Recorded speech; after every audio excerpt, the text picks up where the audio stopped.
Hey everyone, this is Tim from YourSixTech. Today in this video, I'm going to go and show you how to fix when your PlayStation 4 disc is unrecognized on your PlayStation.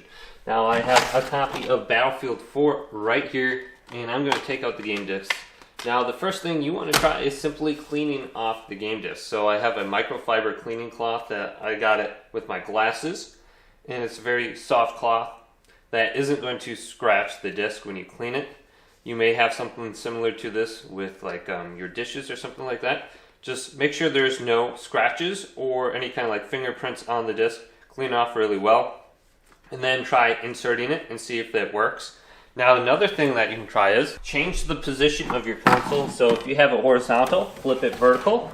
If you have it vertical, flip it horizontal. And then insert the game disc and see if this works. So let's place it in and see if it launches. So flipping it doesn't work. Another thing that you can try is updating the console. So you want the PlayStation 4 turned on and then go to the power options.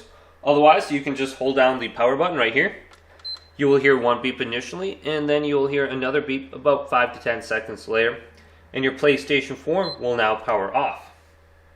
Then locate a USB cable and plug this into the front USB slot just like this. And then plug the other end into your controller. We will need this to operate the safe mode menu. Then wait for the PlayStation 4 light to stop blinking right here. Now when your PlayStation 4 is completely turned off, hold down the power button.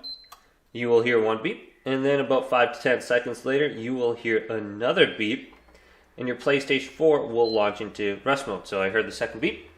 Let's let go. Go to a controller that's connected via USB. Hold down the PlayStation button, and your controller should turn on, and you should be able to operate the safe mode menu now. Now go on down to option number 3, update system software, and try updating using the internet right here.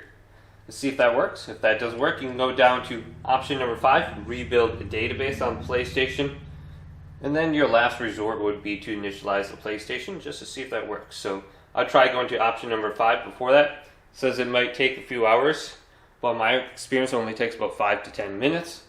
So if you have any kind of issues with your hard drive or corrupted data, this should fix it as well. But hopefully this video did indeed help you out. If it did, leave it a big thumbs up and subscribe to my channel down below for more tech videos coming up next on YourSixTech.